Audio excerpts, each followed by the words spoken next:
Hello ladies and gentlemen, I'm Paul TX141 Walsh and welcome to some more Gran Turismo Sport, a racing game developed by Polyphony Digital and published by Sony Interactive Entertainment for the PlayStation 4.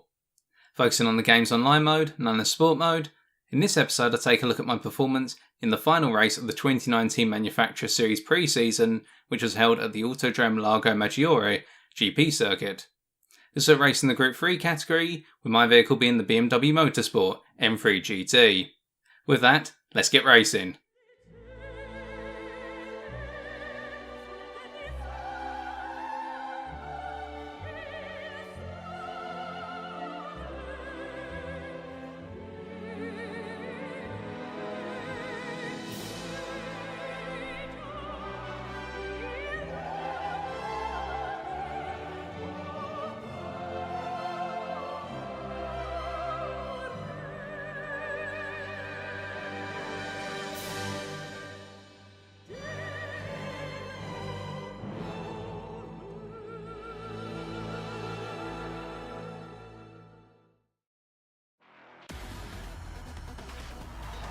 Taking a look at the grid then, you'll see that I qualified 7th out of 18 cars, half as being C driver rating drivers including myself and the other half being B driver rating drivers.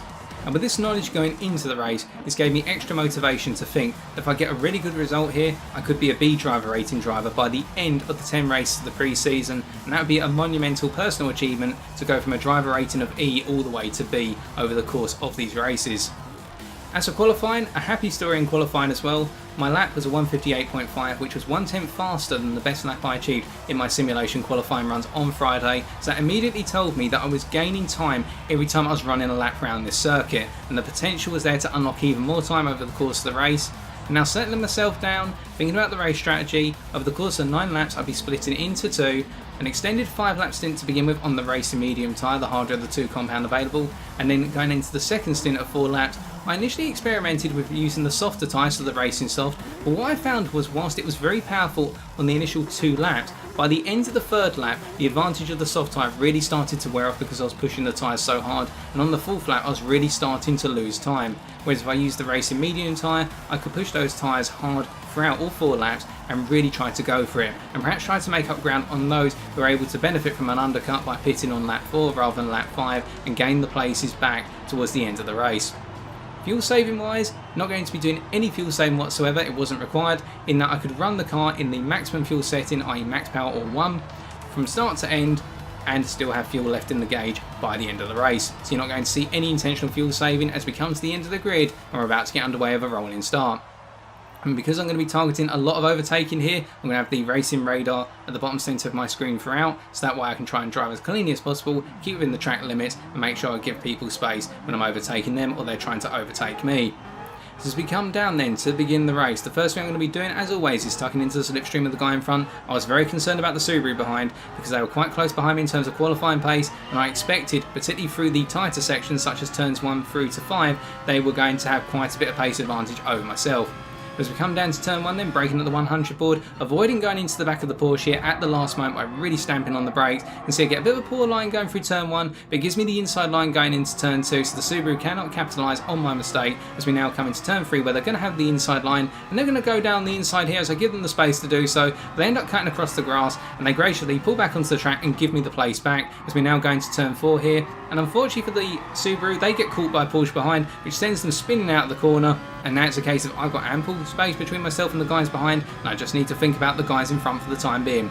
And it looks as though the Porsche who qualified 3rd, the white Porsche at the front of this little column, is really holding up the lime green Lexus in 4th, the GTR in 5th, and the other white Porsche in 6th, although they're swapping places back and forth, so perhaps it's time for me to get as close as possible to this little pack and start to make up places. As we can see, the Porsche directly in front of us gets a very poor entry into turn 6 as we flow through into 7 and then 8, and that means I'm going to be right on their backside as we come into turn 9 very shortly, and then follow through the right hand that is turn 10, and then down the straight into the hairpin at turn 11. And with this in mind, and with the speed advantage in my favour and the slipstream helping me to build even more speed on the Porsche, I'm going to go for it here. So they're not going to defend the inside, so I go for the inside line here, coming out, and as we brake on the 50 board here, the Porsche brakes much later and stamps on the brakes so hard to avoid going on the gravel that in the end we're able to sweep round and pick up 6th place and now go charging towards 5th place up ahead. The GTR's got it at the moment, but I want that place off of them.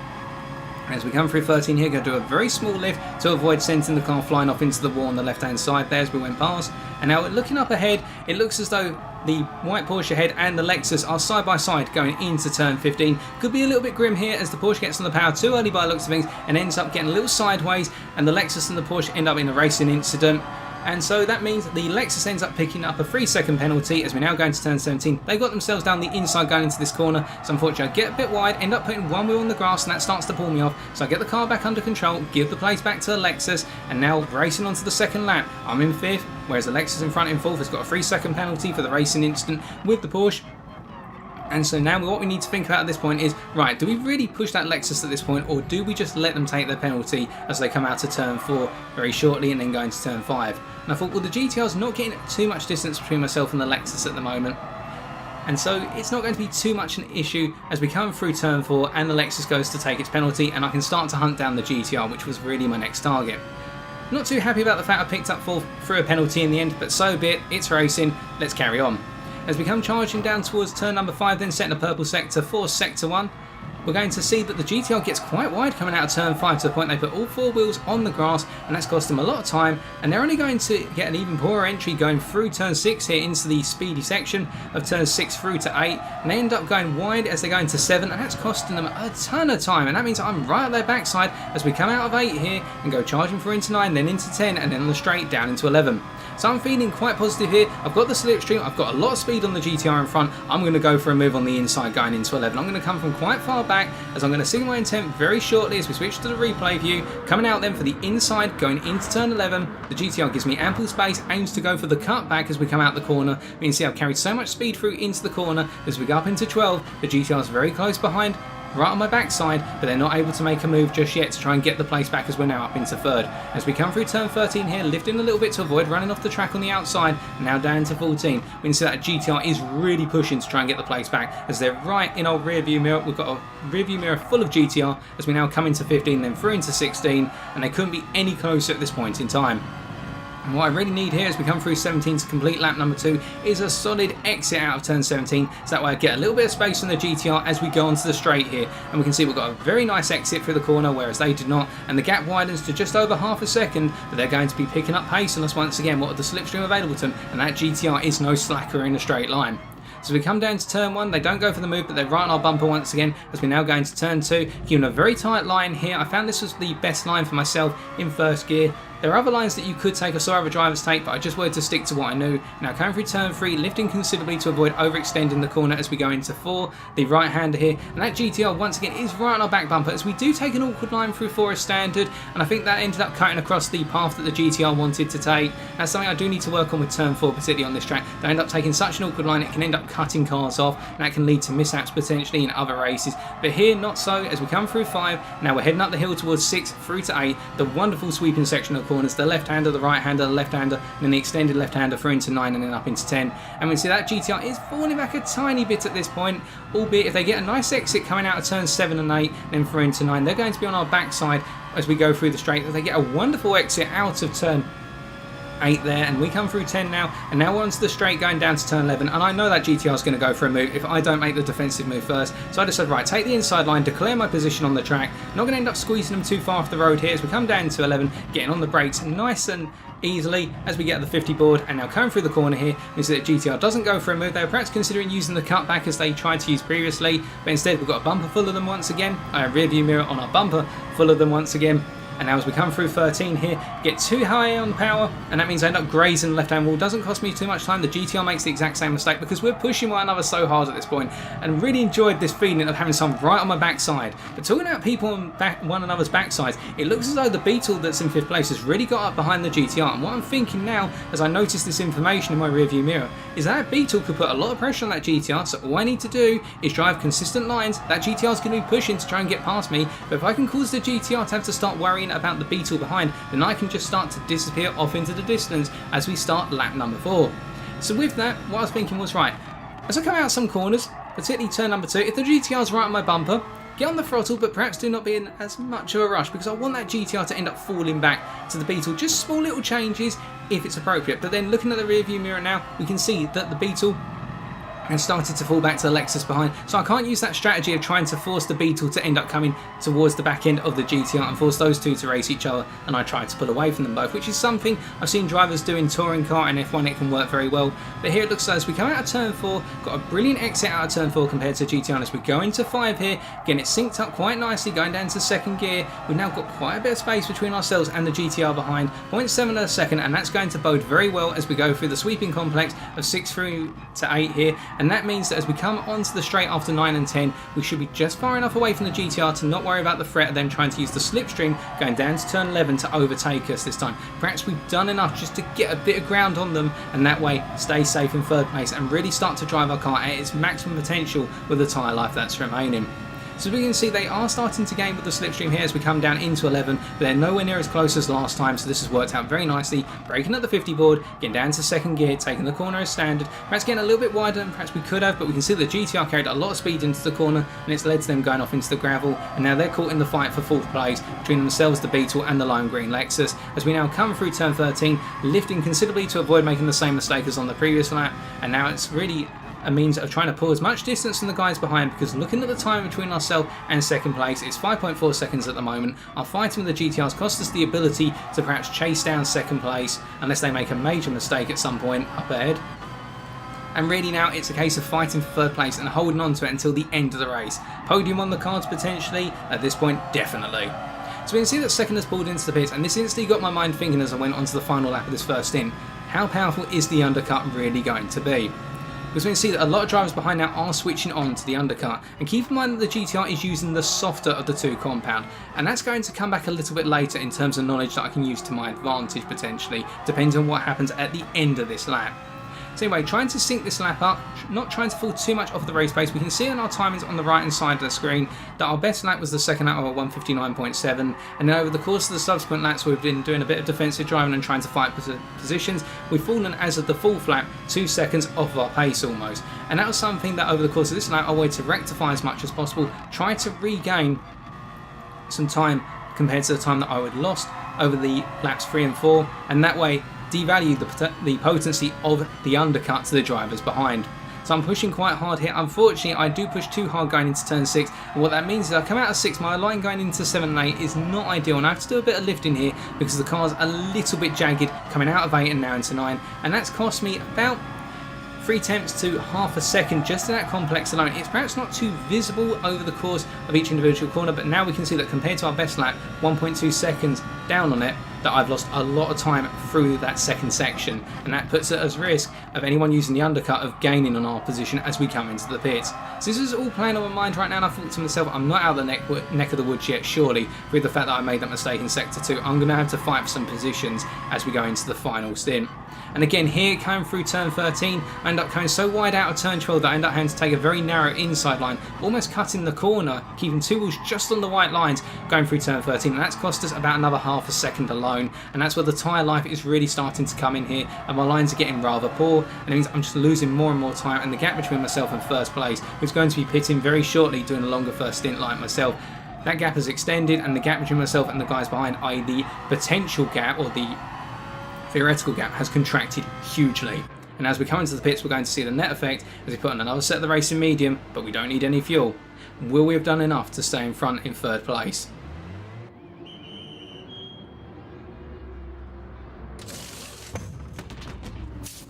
So as we're coming out the pits, keep an eye on the right hand side of your screen. Have we done enough?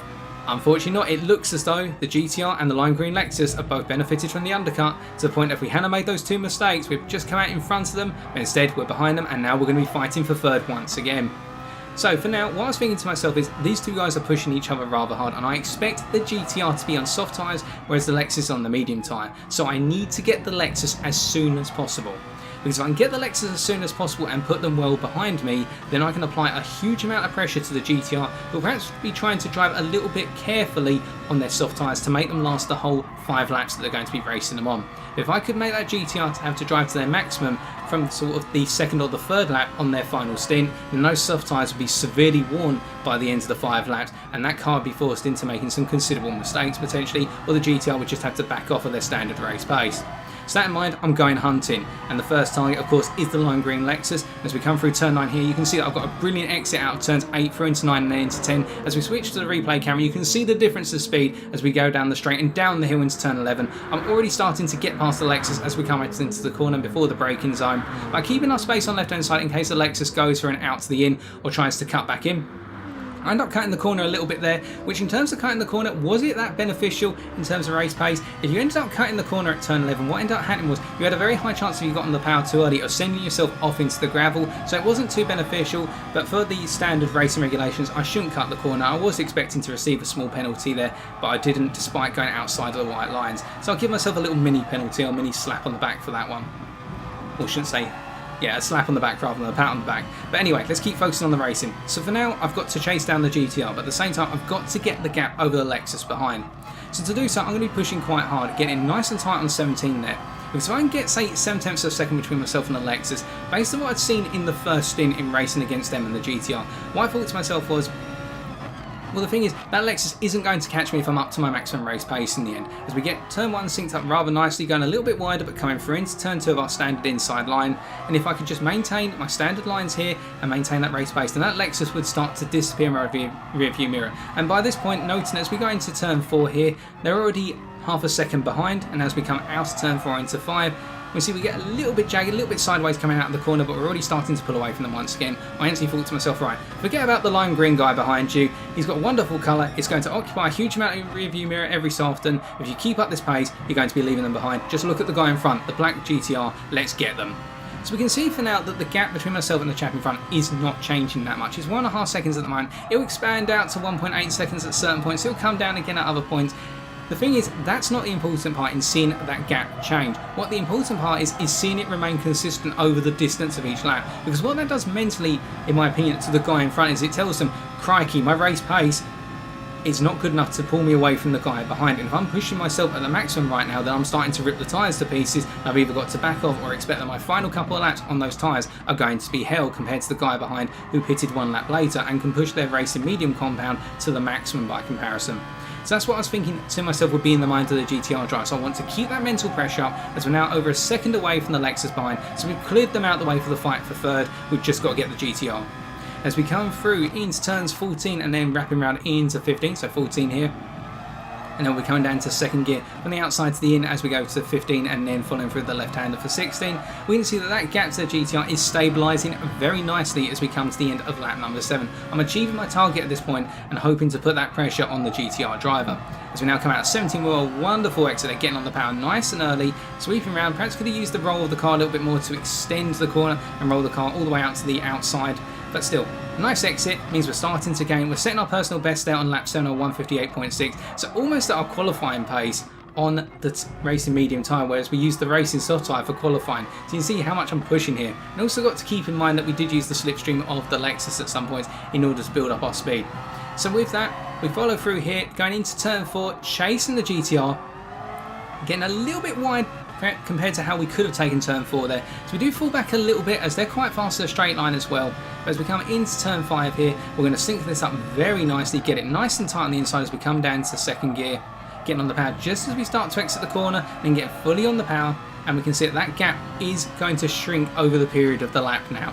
Whilst it is in that stable position, what I'm expecting is by the end of this lap, it should be down to the region of say 1.3, 1.2 seconds as we go on to that final lap. And the pressure starts to build, the tyre wear becomes a factor on that GTR. As I go a little bit wide, put one wheel onto the grass, they're coming out of 8 and going into 9. Doesn't cost them any time at the moment, but we can already start to see where they're starting to have little wobbles in terms of race pace or in terms of the consistency of their racing line. And that's the sign for me, keep applying the pressure, just squeeze them a little bit harder here. As we come down to turn 11, braking at the 50 board, getting it nice and synced up, second gear, getting it right around the corner there, tight on the apex, and now we're coming through and we can see we have gained now. It's 1.3 seconds, and this is exactly what I was talking about, the fact that as we come to the end of their stint and our final stint, we're going to be gaining the time on them. I'll take a bit of a narrow line there going through turn 13, doesn't cost me too much time, but does drop me a little bit further back than perhaps I could have been going into turn 14. but we can see that gap is now 1.2 seconds, stabilised in that region, then 1.1 seconds as we go into turn 15 and follow through into 16. It's really working out as we almost end up following the GTR in putting our wheels off the track there. We do put one off, but we bring it back online, doesn't cost us any time. And going into 17 now, look at how close we are. We're in slipstream distance almost, albeit we get a little bit of a wonky exit coming out of 17 here. So we're not in the slipstream for now, coming onto the straights to start the final lap, but we are going to be in their slipstream throughout the course of this lap. That's a definite, as long as we don't make any silly mistakes now. As we go through turn 1 then, and we're going to stay on board with the car for the rest of this lap, apart from if anything does happen in terms of overtake, because I want to show you how much I'm pushing the car. Going through turn 2, we've got a little bit sideways to win into 3, but still got it under control, and now we go into 4. As we come round 4 here, we can see that GTR is going a bit wider. 2 wheels on the grass, that the pressure's starting to build. The tyre wear is a factor, and now we're just under half a second behind them. We're definitely in their slipstream, going up into 5. Not a corner we're going to overtake on, but we want to be right up their bumper coming out of 5 here as we go into the sweeping section, because we can keep applying that pressure as we take a nice line through here. The GTR gets a little bit wonky on exit by looks of things, and now coming up into 6. They've got a mirror full of our car here, and it's going to show. As we come through 6 and into 8, you can see they get a bit of a jagged line going in. They're taking a defensive line, they're driving well, but at the same time, they're not going to shake us now. We're going to be an annoying little bogey in their mirror all the way as we come through out of turn 8 up into 9. We're going to have to go for them on the straight into turn 11, I reckon. So we switch to the replay view to show you the speed difference between our two cars as we come side by side, going over the brow of the hill and then down into the dip and up towards turn 11. We're side by side going into the corner here, getting ready to brake at the 50 board myself, slamming on the brakes here. The GTR does a very good job of managing this corner as they go for the cutback. You can see they're right on our rear bumper at this point, and now the pressure's on us to maintain third as we come towards the final sector of the lap. Can we do it? Can we bring the car home in third? We'll get 13 synced up, we get it nice. Got a little bit of a gap between the GTR, but then they snap back onto us as they come out of the corner more cleanly than ourselves. We go into 14 here. We can see they're pressuring us at this point, but not able to get down the inside. They take a flying line as they fall back a little bit going into 15, but we get a very tight inside line there to defend against them as we can now come through 16. Now as we come into 17, can we do it? Hold them one more corner. And unfortunately here, I make a mistake, which is I take an outside to inside line, giving the GTR the space to come in on the inside. They went for it, it's fair play to them. They do flash their lights as we come across the line to say sorry, and they did apologise in the chat afterwards, but I'm not going to complain. From 7th to 4th in our final race, bringing the BMW M3 GT home.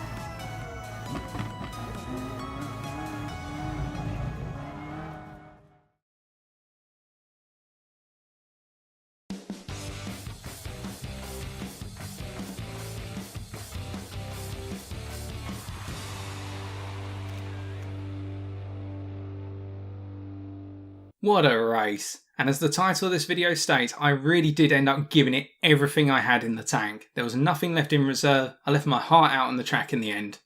And for it, after checking my online account, what I found out was that I had indeed advanced to the B driver rating ranking at the end of this race, which I was overjoyed about. And the end of pre-season results, as popping up on screen now, showed that I was third out of the 11 BM drivers in Kent, i.e. my local region, and out of the 1,690 drivers for BMW Online, I've come 288th, which in my first 10 races, I'm not going to complain about. And if anything, it just brings a smile to my face as I say it right now and gives me the motivation to go even further with the first race of the first stage of the 2019 Manufacturer Series season itself at the Autodrome Lago circuit coming this Saturday. Quite soon. And in terms of whether I'm going to be driving BMW still or not, I'm going to stay with BMW despite having the option to change, simply because I feel very comfortable with both the M3 GT in the Group 3 category and the M4 in the Group 4 category, and I reckon by sticking with those cars I can really start to reel in the results and improve as a racing driver. But with that, as always, thank you for watching. If you did enjoy this video, be sure to leave a like, comment or subscribe for future episodes. I've been TX141, and until next time, take care.